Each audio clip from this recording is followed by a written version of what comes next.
Puji nama Tuhan, kami menyambut setiap jemaat yang sudah hadir pagi hari ini. Shalom bagi kita semua. Shalom. Saudara dikasihi diberkati Tuhan. Amin. Mari kami juga semua bangkit berdiri. Kita satukan hati kita mau berdoa kepada Tuhan Allah sumber kehidupan kita. Kami mengucap syukur buat napas kehidupan yang Kau beri, buat kekuatan yang Kau beri, buat kesempatan yang Kau beri. Setiap hari Kau menunggu kami Tuhan, Kau menunggu kami berubah, Engkau menunggu kami bertobat, Engkau menunggu kami bertumbuh. Engkau senantiasa memberi kesempatan kepada kami. Dan pagi hari ini kalau kami ada di sini, itu berarti Engkau memberikan kesempatan bagi setiap kami untuk mempersembahkan pujian kepada Tuhan. Dan kami mau responi apa yang Tuhan percayakan. Kami mau datang dengan pujian kami. Kami mau membawa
Kasih tos dulu kanan kiri ya kamu lebih dari pemenang. Kita mau nyanyi satu lagu. Lagu ini lagu baru di gereja ini dan kita sama-sama mau belajar. Ini menceritakan bahwa kita lebih dari pemenang. Yo, haleluya.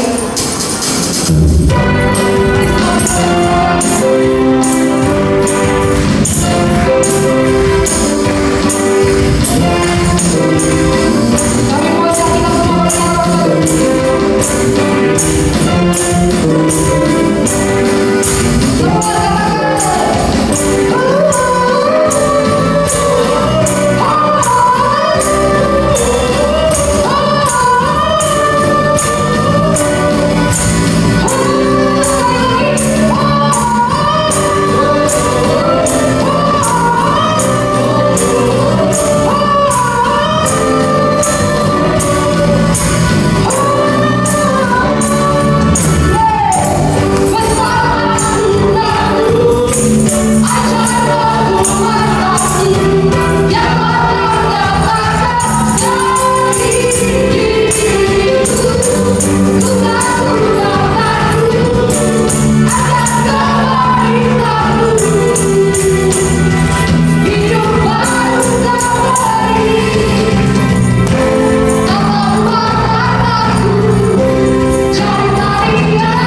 Ibu sudah dikasih Tuhan, semua orang bisa takut kapanpun juga, dimanapun juga, siapa juga. Bukan berarti orang yang sederhana lebih takut daripada orang kaya. Saya menemukan orang-orang kaya kadang-kadang lebih takutnya luar biasa. Orang kaya takut miskin, orang miskin gak takut kaya. Ada orang miskin takut kaya? Enggak, kita orang kaya atau miskin? Katakan, saya orang diberkati. Saya orang yang diberkati. Terima kasih. Wah, ini lebih bagus lagi. Tadi saya pikir suara saya kurang bagus. Nah, Bapak Ibu, 2 bulan lalu saya diundang sore hari untuk melayani STN. STN itu Serikat menolong ya, Serikat Tolong Menolong. 1 bulan sebelumnya sudah dikasih tahu, dan pada malam hari 1 hari sebelumnya saya tanya, mulainya jam berapa? Jam 7. Oke, jam 7 berarti jam 7 kurang 10 atau 15 saya sudah nyampe. Pasti jam 7, pasti Pak. Pasti pas, karena di galon sering tulis pasti pas. Pasti Pak. Nah, saya datang jam 7 kurang 15. Ternyata tikar belum dibentangkan. Saya bantu bentangkan tikar ya. Oh, katanya jam 7 lagi. Itulah Pak, jam 7, tapi memang belum ada yang datang. Jam 7, setengah 8, saya bertanya, kok setengah 8 belum ada yang datang? Itulah Pak, maklum ya Pak, setengah 8 mulai lah biasanya. Setengah 8 kurang 15, loh kok belum ada orang? Maklum lah Pak, ya baik. Saya belajar di situ untuk, karena saya orangnya disiplin gitu. Oke lah Pak, sampai jam 8 baru muncul 1, muncul 2, muncul beberapa. Pak, tunggu Pak Ketua dulu ya. Oke, jam 8 lewat 5. Udah, Pak bendaharanya belum datang. Iya, lewat 15. Sebentar Pak, sekretaris belum datang. Udah, semuanya mulai datang. Sebentar Pak, kami mau latihan dulu. Jadinya latihan baru setengah 9. Sebentar ya Pak, kami ada ngobrol dulu, ada yang mau catat, mau jam 9 sudah. Nah, puji Tuhan, saya berkata, pujilah Tuhan, karena kita ini kadang-kadang menghadapi sesuatu seperti itu harus belajar sabar. Katakan amin. Gak mungkin kan saya marah-marah, kok kenapa begini? Nah, maksud saya begini, kalau memang mulainya jam segitu, mungkin ngundangnya ya jangan jam 7 lah ya, jam setengah 8, jam 8 gitu. Tapi saya di sini sukacita saja gitu. Bukan sukacita karena baru masakan, enggak juga. Tapi saya puji Tuhan, pasti ada maksud Tuhan. Kalau ibadah mulai, setelah mulai lagu-lagu panjang, lalu jam setengah 10 lewat, saya sampaikan firman. Pak, tolong firmannya singkat saja. Oh, saya bisa 2 menit salom, puji Tuhan, salom lagi. Oh, aman. Saya hanya sampaikan cuma 7 menit, karena kan harus taat disuruh. Pak, khotbahnya singkat sekali ya. Itu katanya suruh singkat. Maksudnya singkat itu ya 45 menit. Itu kan singkat itu Pak. Oh ya, saya baru ngerti singkat itu ternyata panjang. Ya. Nah, selesai ya. Amin ibadah. Pak, tunggu dulu, ada sambutan dari Pak Ketua. Pak, sambutan sepatah 2 patah kata, tapi sampai patah-patah panjang. Udah saya tengok, udah mau setengah 11. Oke, selesai. Begitu selesai, sebentar Pak, ada pengumuman.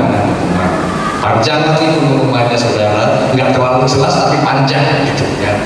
Nah, saya berkata, oke Pak, puji Tuhan, saya bersyukur, makasih Tuhan. Hampir setengah 11 lewat. Lalu yang punya rumah, Pak, sebelum kita makan, doakan dululah kami. Oh ya, nggak apa-apa. Berapa lama saya harus berdoa? Karena kalau 3 jam kan nggak mungkin juga. Lalu saya berkata, oke, doanya apa? Kami sudah lama menikah belum punya keturunan. Sesungguhnya kami undang Bapak salah satunya untuk doakan kami di rumah ini. Oke, udah berapa lama? Sudah lama, sekian. Udah ke dokter, udah nggak normal semuanya, ada masalah semuanya. Saya hanya berkata, jangan takut, katakan amin. Perkataan hanya jangan takut. Mereka harus jangan takut. Ada yang pernah menghitung di dalam Alkitab, ada 365 kata-kata jangan takut. Saya belum pernah hitung, tapi sudah banyak yang menghitung. Berarti kalau ada 365, berarti satu hari Alkitab mengatakan jangan takut. Katakan, mari yang kanan kiri berkata jangan takut. Jangan takut itu satu kata yang sangat sederhana, tapi maknanya sangat dalam. Ya. Nah, setelah kami berdoa saya jangan takut. Tuhan melakukan perkara. Kandunganmu yang tidak normal sekarang dinormalkan Tuhan. Kamu suami yang tidak normal dinormalkan Tuhan. Dalam nama Tuhan Yesus tidak ada yang mustahil. Tetap jangan takut. Percaya saja. Nah, saudara, setelah sebulan saya telepon, Pak, puji Tuhan, saya hamil. Ini yang telepon istrinya, bukan suaminya. Kalau suaminya yang telepon agak masalah ya saudara. Tapi istrinya berkata, saya sudah hamil. Puji Tuhan. Padahal begitu sulitnya, begitu tidak mungkinnya, tapi bagi Tuhan tidak ada yang mustahil. Bagi orang percaya tidak ada yang mustahil. Katakan, tepuk tangan buat nama Tuhan. Nah, oleh sebab itu tema saya adalah jangan takut. Ayatnya adalah di dalam Yesaya 41 ayat 10. Yesaya 41 ayat yang ke-10. Kita akan baca sama-sama. Kita bacanya dengan kuat dan kita percaya bahwa kita sedang mengimani ini. 1, 2, 3. Janganlah takut, sebab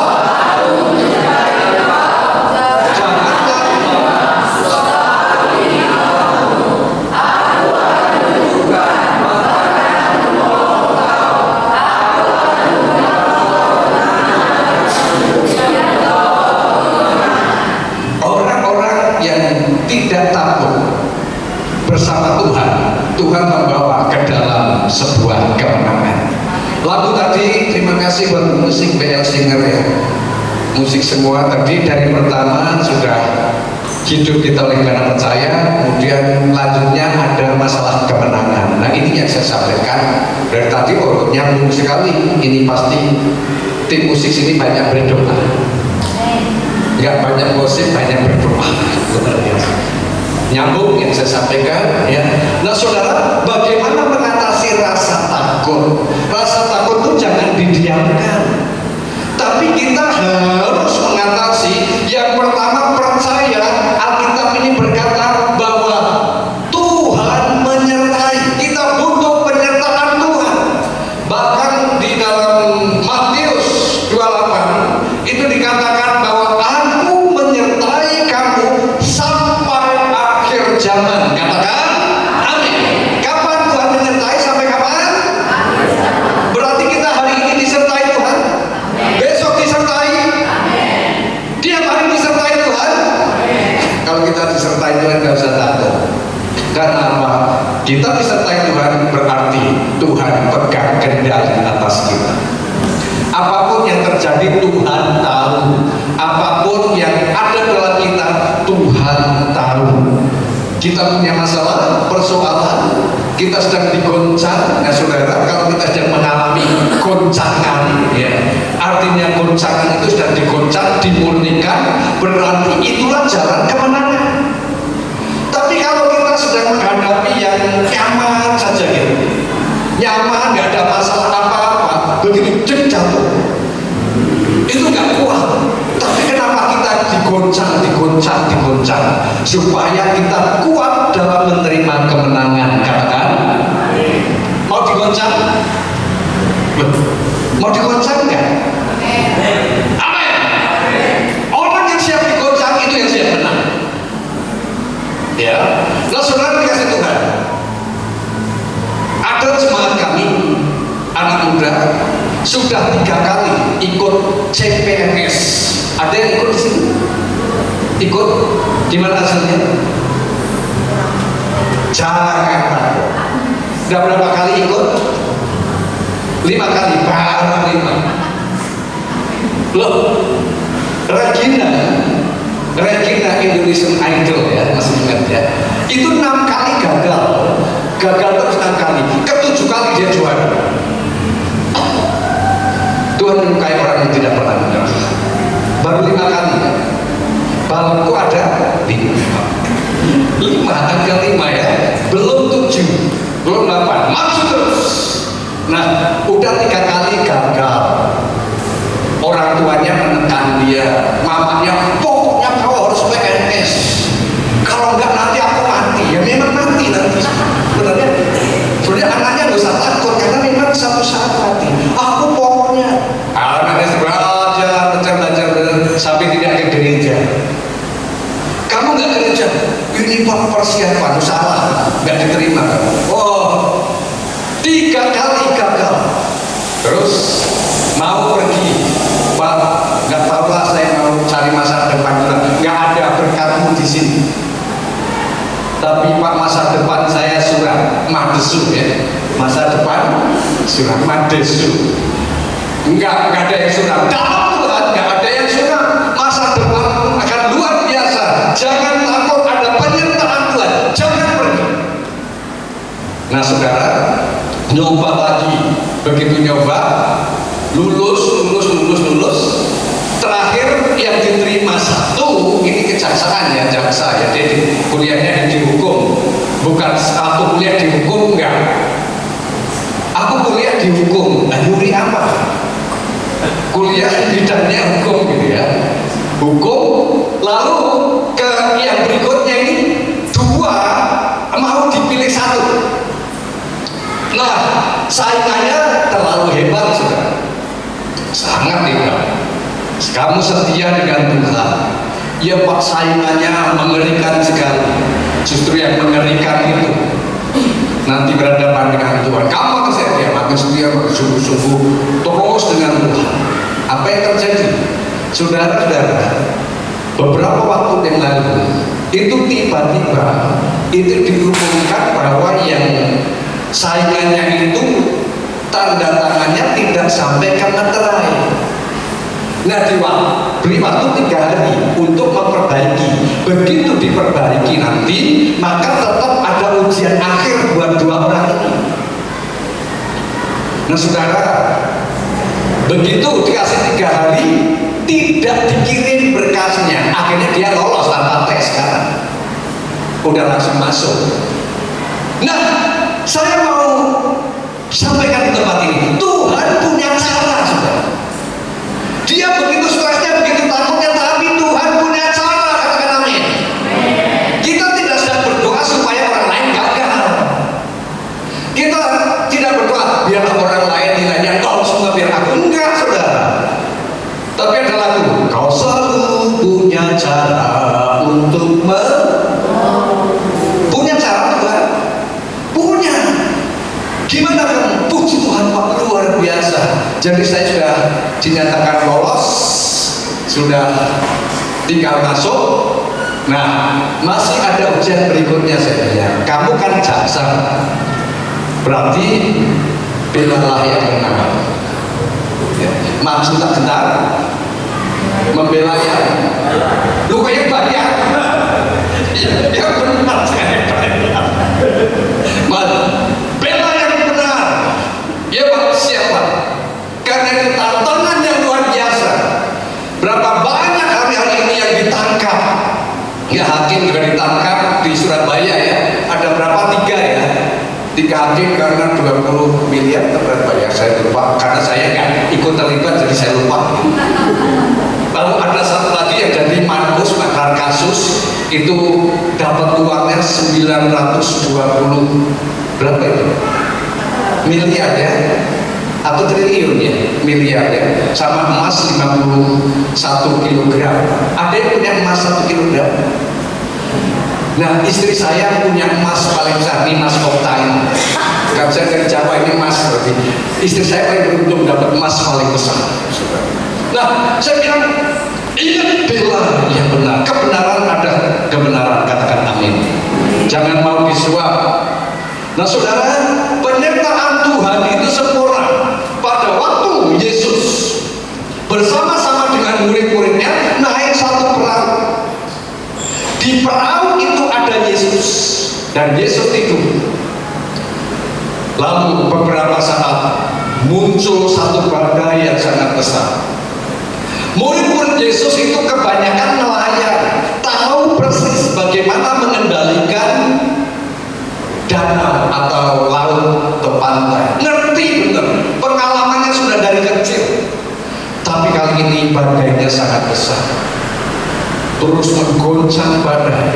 Murid-muridnya berjuang sendiri. Mereka ada 12 orang berjuang bagaimana supaya keluar dari masalah itu. Ternyata Tuhan izinkan mereka tidak bisa mengatasi badai. Kadang-kadang Tuhan mengizinkan kita untuk tidak bisa menyelesaikan masalah kita. Tidak semua masalah itu bisa kita selesaikan. Maka kita butuh Tuhan. Kita butuh Tuhan. Ada yang butuh Tuhan, melihat katakan saya butuh Tuhan. Masalah itu nggak bisa kita sendirian, perlu Tuhan. Orang yang paling sombong di dunia ini adalah orang yang nggak perlu Tuhan. Sombong nggak orang nggak perlu Tuhan, sangat sombong, merasa kita lebih daripada Tuhan. Saudara, dalam kapal itu mereka berjuang, tetapi mereka gagal. Tuhan mengizinkan kegagalan di perahu itu. Kadang-kadang Tuhan mengizinkan kita gagal. Supaya apa? Supaya kita mengerti bahwa tanpa Tuhan sebenarnya kita bukan siapa-siapa. Mereka diizinkan gagal kok. Kita diizinkan gagal kok. Tapi satu hal, apabila kita jatuh tidak sampai karena Tuhan, apabila ia jatuh tidak sampai sebab apa? Tuhan menopang kita. Luar biasa, seperti seorang bayi manapun pasti kita ibunya menopang.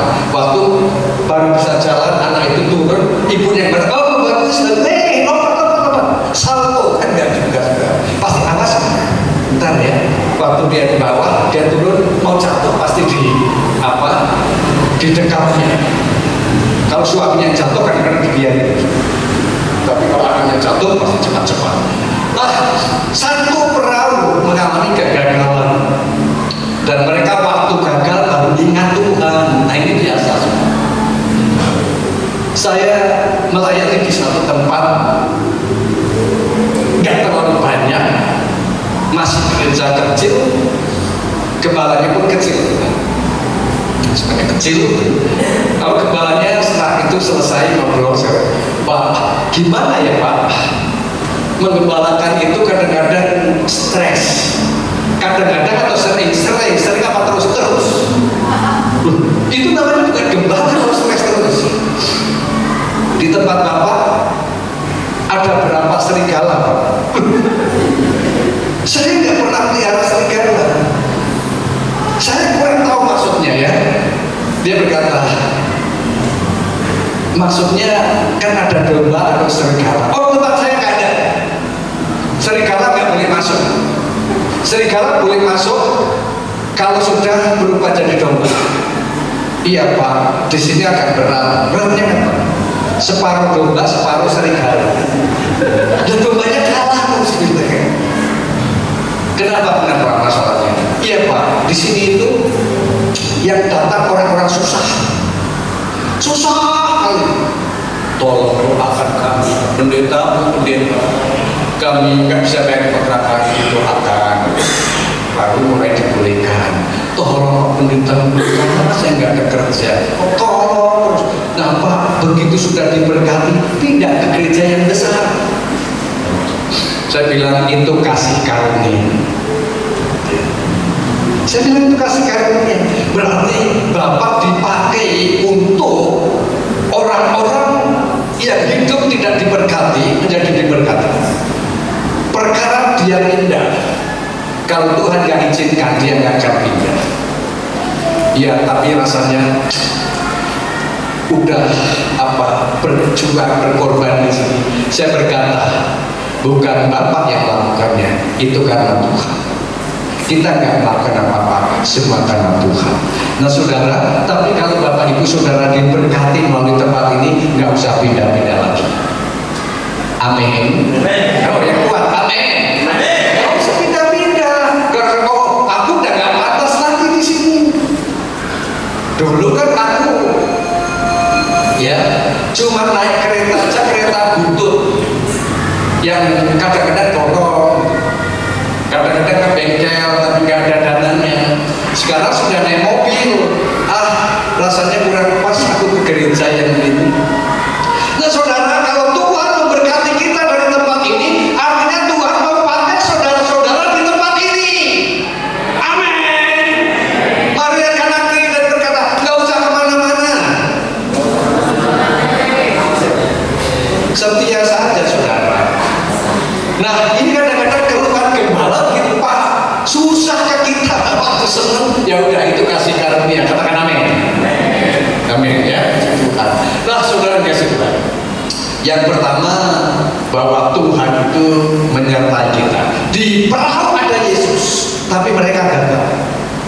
Bukan Yesusnya yang gagal, bukan Yesus yang peduli. Meskipun orang-orang berkata begini, Yesus tolong kami, engkau tidak peduli dengan kami.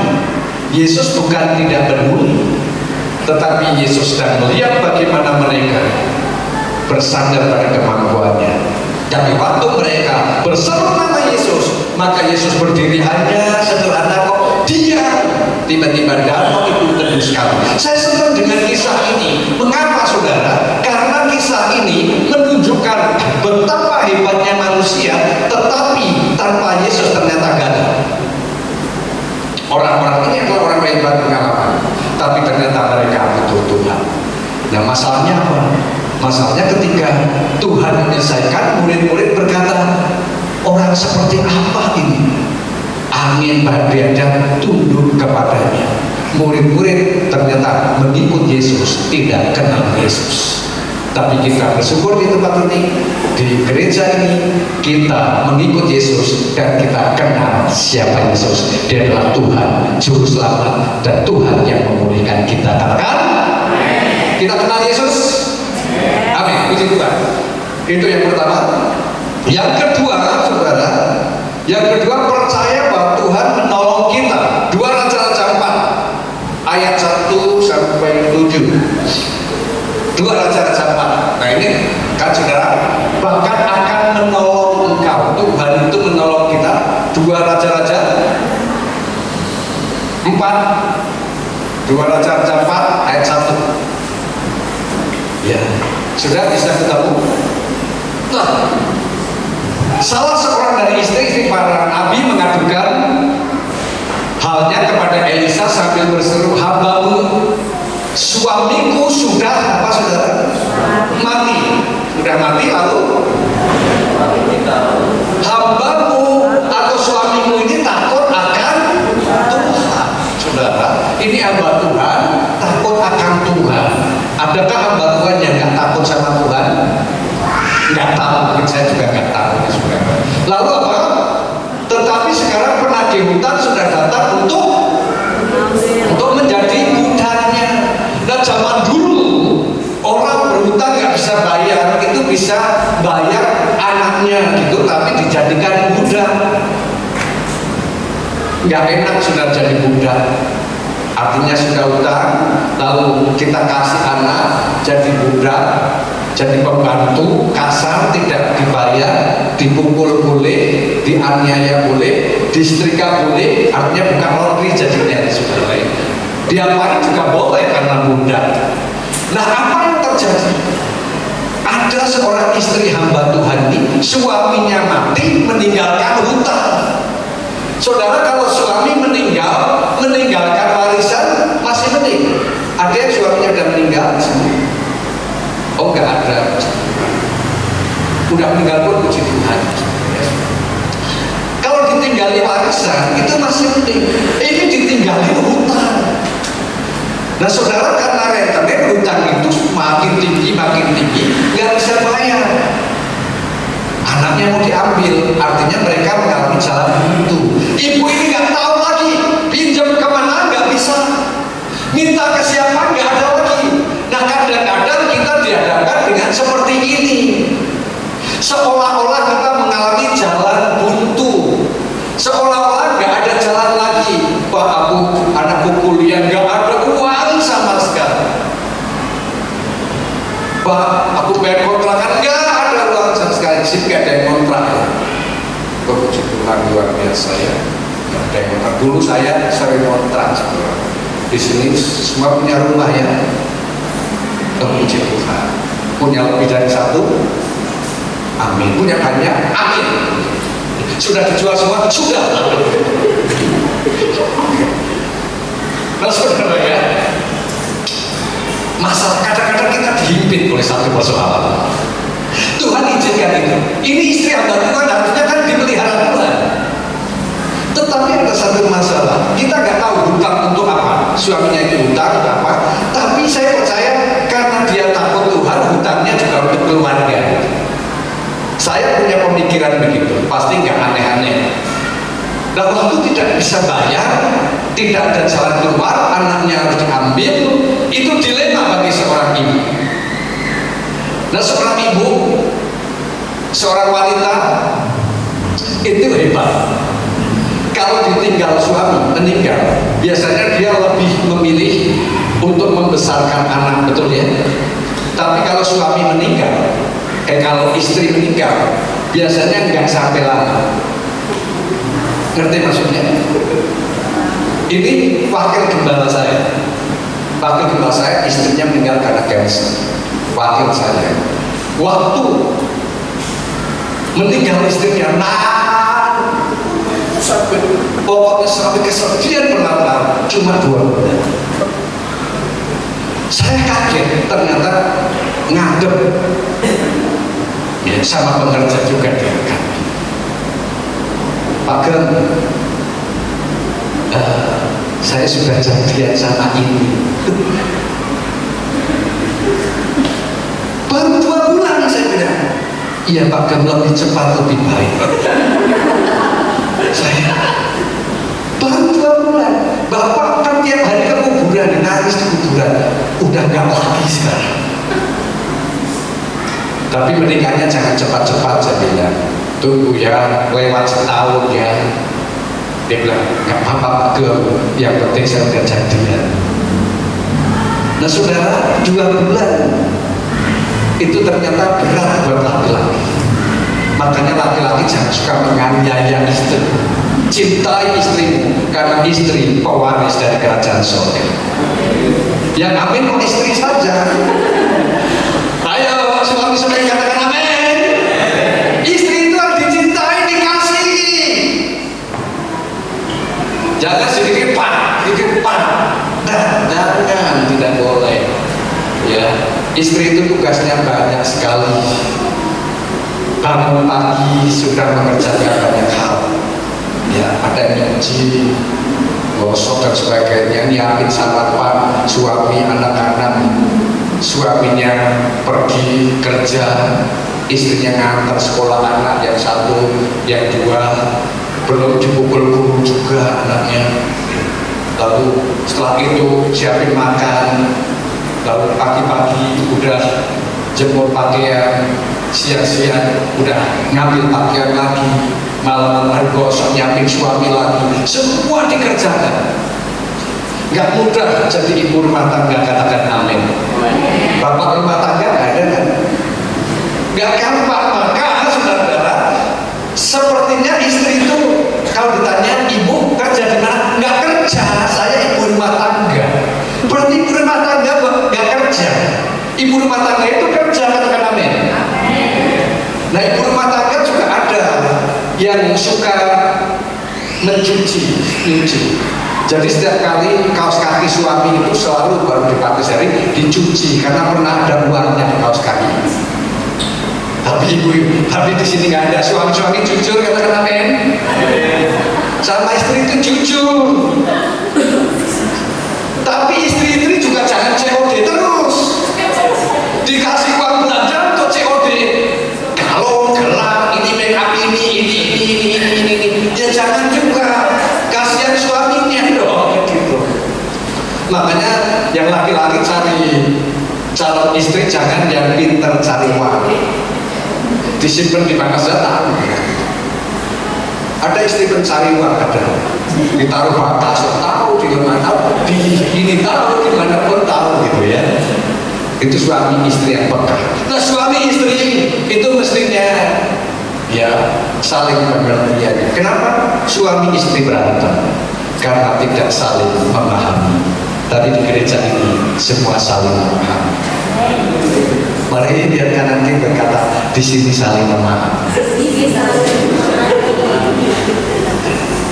Ya kalau kemarin dulu kan kemarin. Nah saudara yang kasih Tuhan, betapa beratnya suami sudah meninggal, ditinggalin utang, penagih utang datang. Nah hal yang terberat itu saudara, saya mencoba. Hal paling berat itu apa ya? Itu kalau kita punya banyak utang. Saya lihat banyak orang-orang yang naik sepeda motor, tapi kadang-kadang utangnya nggak banyak. Tapi kadang-kadang mobilnya mewah sekali, tapi utangnya banyak sekali. Sampai nggak tidur, kerja saja sampai 24 jam. Nah saudara, kalau nggak penting-penting banget, nggak usah utang, katakan amin. Ya kalau nggak memang mengharuskan dan nggak bisa bayar, jangan berutang. Apalagi pinjol dan sekarang apa? Judol ya, judi online ya. Nah banyak rumah tangga hancur karena judi online ini.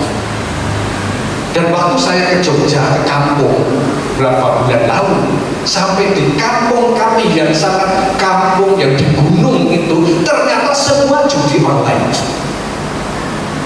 Dan keributan itu terjadi. Saya berdoa tidak ada yang judi online itu. Halo? Kalau ada ya berdoa saja, berhentilah dari judi online, katakan amin. Banyak jalan Tuhan bisa memberkati kita. Nah, saudara, lalu Nabi Elisa berkata, oke, kamu pinjam tempayan dari tangga-tangga. Dia pinjam tempayan, masuk ke kamar. Kamu punya apa sih? Cuma minyak sedikit dalam itu. Saudara, kita jangan menyepelekan hal yang kecil. Waktu kita taburkan sesuatu yang kecil, itu bertumbuh. Itu akan berbuah banyak. Waktu kita menaburkan benih kejahatan sekecil apapun, nanti kita akan tumbuh. Menabur kebaikan, kita juga akan memulai kebaikan. Katakan amin. Jadi setiap hari harus tabur yang baik. Katakan bersama saya, tiap hari saya menabur yang baik. Tabur saja yang baik, yang baik, yang baik. Kalau orang menyalahgunakan, kalau orang berkata, ih ada maunya, kalau orang itu melihat kita seolah-olah mau pamer, tidak apa-apa. Orang tidak menerima itu tidak apa-apa. Tapi satu saat kita akan menerima kebaikan-kebaikan itu. Saudara, yang kita upayakan hari ini, yang kita usahakan, yang kita menanti hari ini, yang kita sedang pikirkan, yang kita sedang kerjakan hari-hari ini, satu saat nanti pasti ada buah. Kita akan menuai itu. Amin ya. Nah saudara, begitu minyak ini kecil, sangat kecil sedikit, tuang minyak itu, tuang tempayan itu penuh, sudah penuh. Lalu waktu penuh berhenti mengalir, udah habis Pak. Oh ya, sekarang jual ya minyak itu. Lalu apa saudara? Bayar. Hutang harus dibayar enggak? Katakan hutang harus dibayar. Di sini ada yang punya hutang? Luar biasa enggak? Ini baik-baik semua.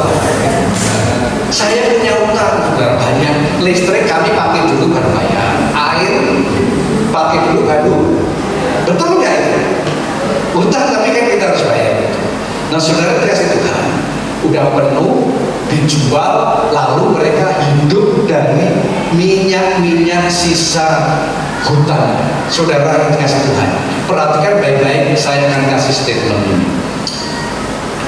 Janda ini cuma pengen hutangnya lunas, tapi Tuhan berikan hutang lunas dan berikan tambahan untuk hidup berikutnya. Bahwa Tuhan memberi lebih daripada yang kita minta. Tuhan lebih daripada yang kita pikirkan. Katakan, janda itu cuma minta apa? Bayar hutang, tapi ditambah oleh Tuhan bisa bayar hutang, bisa hidup dari sisa minyak. Kebetulan minyaknya Pertamax, jadi cukup mahal. Pertamax. Nah, kalau minyak angin lebih mahal lagi ya. Nah, statement saya yang ini adalah Tuhan memberi lebih daripada yang kita minta. Amin. Katakan bersama saya dalam 1, 2, 3. Amin. Tuhan memberikan karena Tuhan itu besar. Tuhan besar. Tuhan dasar. Tuhan kalau memberi kita itu nggak mau yang receh enggak. Tuhan akan berikan yang terbaik. Anaknya sendiri Yesus saja diberikan pada kita kok. Anak tunggalnya diberikan, apalagi yang lain. Pertanyaannya, apakah kita sudah memberikan yang terbaik buat Tuhan? Apakah kita masih hitung-hitungan dengan Tuhan? Saudara, kalau memberi kepada Tuhan, pekerjaan Tuhan, beri yang terbaik. Amin. Karena Tuhan gak pernah memberi yang tidak baik. Pantaskah kita memberi yang tidak baik kepada Tuhan? Tentu tidak. Kalau Tuhan memberikan lebih dari yang kita minta, kita berikan kepada Tuhan lebih dari yang Dia mau. Katakan amin. Kalau sudah soal memberi agak sepi, agak sunyi, tapi di sini enggak. Katakan bersama saya memberi lebih dari yang Tuhan mau. 1, 2, 3. Saya tidak akan bicara soal uang, itu terserah. Tapi memberi, kalau hidupnya untuk Tuhan, pasti dompetnya juga untuk Tuhan. Yang ada padaku semuanya adalah milik. Gimana punya? Yang ada padaku semuanya milikku. Ku persembahkan seluruh hidupku di sekarang. Kita berani berkata, ya ada padaku semuanya milikmu. Coba kita katakan 1, 2, 3. Kalau kita sadar itu, kita nggak pernah jadi orang yang pelit dengan pekerjaan Tuhan. Tuhan nggak pernah pelit dengan kita. Kita tidak pelit dengan Tuhan. Katakan amin. Yang terakhir, sedikit lagi, bisa sedikit lagi. Masih aman ya Pak ya? Masih ya, jangan takut Pak, saya lama ya. Ya. Yang ketiga di sini ayat tadi berkata, ya, percaya bahwa Tuhan memegang tangan kita. Lagu tadi masuk. Yesus memegangku dengan tangan kanan, artinya kekuatan. Bukan berarti tangan Tuhan itu kanan kiri enggak, tapi dengan kekuatan penuh. Kalau Tuhan sudah pegang tangan kita, maka kita mesti percaya bahwa segala sesuatu yang Tuhan rancangkan dalam hidup kita pasti terjadi. Amin. Pasti terjadi. Pasti. Ya. Nah, kita buka ayatnya ya, supaya enak ya. Markus kelima ayat 36. Markus 5. Ini ada yang mengatakan kanan. Saya suka sekali lagi itu. Yesus memegang dengan tangan kanan. Yesus memberiku. Kalau kita dipegang dengan pasti menang. Janganlah takut. Ayat tadi Markus 5, 36. Markus kelima ayat 36. Tetapi Yesus tidak menghiraukan perkataan mereka dan berkata kepada kepala rumah ibadat itu, apa katanya?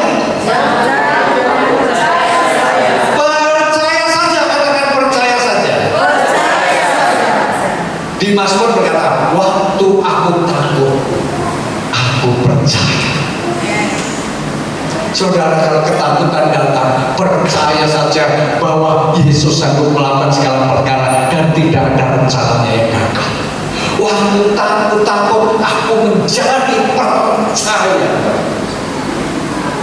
Ketakutan tidak mengubah hidup kita lebih baik, tapi waktu kita percaya, mujizat itu nyata. Di saat aku tak berdaya, kuasaku yang ketika aku percaya, mujizat. Katakan bersama saya, ketika aku percaya, mujizat.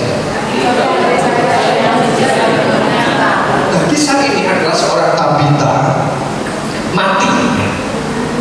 Tabita mati, lalu orang tuanya datang kepada Yesus, anakku mati. Orang tuanya itu nggak pengen anaknya mati. Memang nggak satu pun orang tua yang menginginkan anaknya mati, meskipun anaknya banyak sekali. Nggak mungkin Tuhan cabut satu-satu lah. Anakku ngerepotin sekali, makannya banyak lagi. Pasti seorang tua itu pengen anaknya itu nggak mengalami kematian sebelum dirinya. Anaknya mati, datang kepada Tuhan, pada Yesus, anakku mati.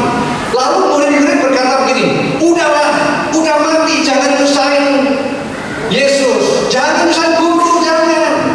Anakmu udah mati, udah selesai. Menurut dunia, sesuatu yang sudah selesai, tapi beda menurut Yesus. Tapi Yesus tidak menghiraukan perkataan mereka. Jangan takut. Dan Yesus pergi ke rumahnya Tabita. Lalu Yesus berkata begini, jangan khawatir, jangan takut, anak ini nggak mati, cuma tidur. Semua orang tertawa. Orang-orang yang menangis itu langsung, lucu kali, orang mati dibilangnya tidur. Nah saudara, anak ini memang mati, tapi Yesus bilangnya tidur. Artinya Yesus sudah berkata, ini tidur, artinya gampang sekali dibangunkan oleh Yesus. Orang tertawa. Saudara, kalau kita berjalan dalam kebenaran, itu sering ditertawakan orang. Ya. Kalau kita berkata, aku nggak takut dengan kondisi apapun, mungkin tertarik. Kondisi kayak gini kok nggak takut. Waktu kita berkata, saya akan setia dengan Tuhan. Ngapain setia? Buktinya kau punya apa? Saya nggak pernah ke gereja, tapi saya punya segala-galanya. Nah saudara, kadang-kadang kita dihadapkan dengan hal-hal begitu. Tapi lihat saudara, Yesus berkata, jangan takut, percaya saja. Ini gak mati, ini tidur. Ketika semua orang tertawa, Yesus masuk dan berkata, Tabita, bangunlah. Dan ayat ini berkata, Tabita ini bangun, bangkit dari mati. Apa yang sedang mati dalam hidup kita? Mungkin roh kita sedang mati, malas ke gereja. Puji Tuhan ya, di sini nggak ada yang malas ke gereja ya. Luar biasa sekali, amin. Tiap minggu ke gereja, amin. Tiap minggu Pak, kecuali ada acara. Nah acaranya itu 3 kali dalam sebulan. Jadi tiap minggu 3 kali berarti saya ke gereja Pak, cuma kalau ada acara. Beda lagi ya. Tapi saya percaya di tempat ini kita adalah orang yang rajin ke gereja. Amin. Mari kanan kita berkata, ibadahmu jangan bolong-bolong. Berkat bolong pun tidak enak gitu. Ya. Kalau kantong kita bolong kan tidak enak juga. Nah saudara kasih Tuhan, apa yang mati dalam hidup kita? Mungkin kita mati dalam mengampuni. Mati nggak mau mengampuni orang. Saudara, kalau kita nggak mau mengampuni, dosa kita nggak diampuni. Mungkin kita mati, usaha kita mati. Kok aku jualan nggak laku ya? Kenapa ya nggak laku? Padahal udah berbagai macam cara. Nah saudara, hal-hal gitu Tuhan bisa membangunkan itu semuanya. Mungkin keuangan kita, mungkin keluarga kita, apapun yang mati, bagi Tuhan itu cuma tertidur, dan Tuhan dapat membangunkan itu semuanya. Bangkit, bangun. Dan saat ini juga saya berdoa untuk yang mati di tempat ini dibangun oleh Tuhan, dibangkitkan oleh Tuhan. Katakan, tepuk tangan buat nama Tuhan. Kalau kita sudah mati rasa, selalu membenci orang, iri hati. Ada yang iri hati tempat ini? Wih, luar biasa. Di sini kalau yang buruk pasti nggak ada. Saya senang banget pada tempat ini. Orang iri hati selalu berkata, aku nggak iri hati kok. Tapi kan gitu. Ada tapi. Kenapa yang beda mesti dia aja? Kamu iri hati? Enggak, tapi kan kenapa mesti dia? Itu iri hati nggak? Iri hati sudah. Enggak, kenapa aku iri hati? Enggak level. Bilangnya enggak level, tapi sesungguhnya sedang iri hati. Nah saudara, belajar untuk kita nggak perlu iri hati. Orang ada yang diberkati, kita iri hati. Di gereja ini ada yang beli mobil, beli rumah, yalah, namanya kerja di tempat yang basah. Nah kerja di mana? Pembersih kolam renang di tempat basah. Yalah, dia kan itu kali sama bosnya, gentet kali sama bosnya. Nah padahal yang seperti itu memang diberkati Tuhan. Saudara, kalau ada orang diberkati Tuhan, kita mesti sadar bahwa satu waktu kita juga akan mengalami berkat. Amin. Yang benar itu adalah waktu Tuhan pasti terjadi. Waktu Tuhan pasti yang terjadi. Amin. Jadi ada 3 hal ini. Bagaimana mengatasi rasa takut? Yang pertama, percaya Tuhan menyertai. Yang kedua, percaya Tuhan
kita bangun.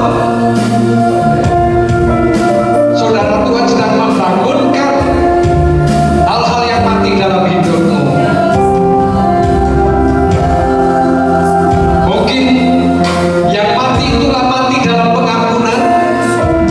Kalau hari ini kau ada yang belum diampuni, selesaikan dengan Tuhan. Tuhan, terima kasih. Tuhan menyertai kita sampai akhir zaman. Jangan takut, jangan takut, jangan takut, dan jangan takut. Sebab Tuhan menyertai, Tuhan menolong, Tuhan memegang kita. Tuhan, terima kasih, berkati hamba-Mu Bapak Gembala di tempat ini, Ibu Gembala, seluruh keluarga besarnya Tuhan. Kami menyerahkan ke dalam tangan juga semua pekerja, pelayan, jemaat Tuhan, dewasa, sekolah minggu, dan orang-orang Tuhan, dan semua yang melayani hari ini. Catat dalam hatimu, kalau perlu kau tulis dalam satu lembar kertas dan ditulis jangan takut. Taruh di kamarmu, taruh di dapurmu, taruh di tempat kerjamu, dimanapun kau bisa membaca. Jangan takut. Terima kasih Tuhan. Siang hari ini, karena kasih karunia, maka kami tidak perlu takut lagi. Kami tinggal percaya saja. Percaya saja. Percaya saja. Terima kasih Tuhan. Gereja ini milik kepunyaan Tuhan. Diberkati, dicukupkan, dilimpahkan, bahkan berkat sampai kepada jemaat Tuhan. Terima kasih Tuhan. Kami bersyukur Tuhan. Haleluya Tuhan. Yesus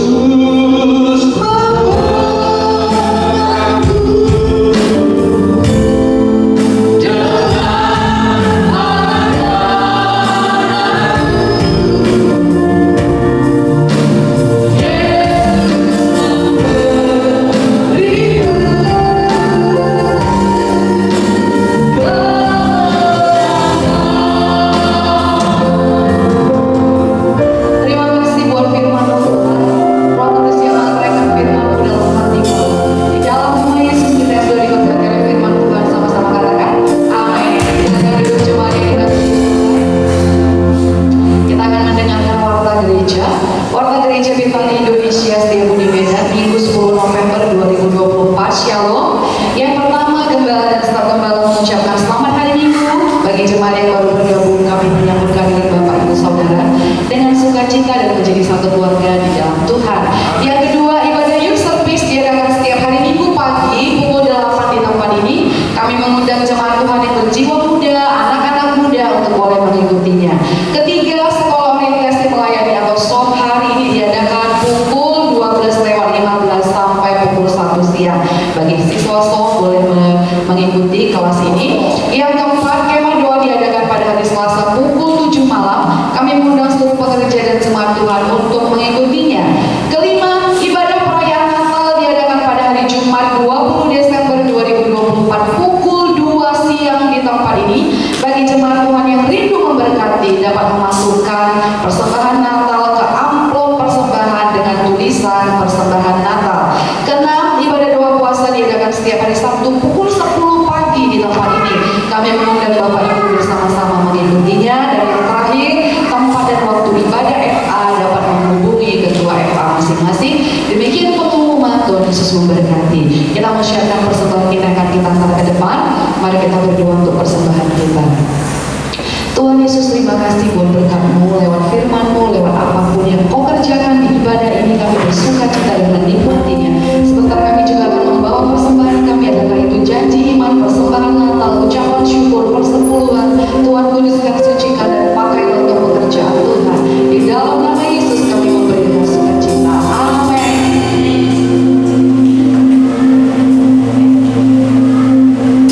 Kita memberi dengan sukacita. Selamat memberi ini mulai dari sebelah kiri.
kuasa pertolongan Roh Kudus adalah terus memimpin menyertai setiap kita mulai pada siang hari ini sampai selama-lamanya. Kita yang sudah